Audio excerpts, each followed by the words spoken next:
Dünən Milli Məclisin yaz sessiyası üzrə növbəti plenar iclası keçirilib. İclas zamanı millət vəkili Fazil Mustafa İrəvan qazılığının bərpa olunması barədə danışıb. Onun sözlərinə görə bu Qərbi Azərbaycana qayıdış strategiyasının ən önəmli həlqələrindən biridir. Məsələ ilə bağlı News 24-a açıqlama verən millət vəkili bildirib ki, İrəvan qazısı əvvəllər olub, indi isə yoxdur. İrəvan qazısı əvvəllər olubdur və bu tanınmış din adamları olub. İndi onlar artıq yoxdular.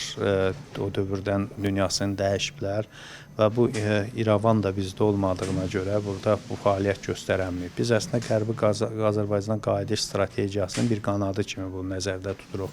Dini, mənəvi mühitimizi orada yaşadan bu institutun olması olduqca vacibdir.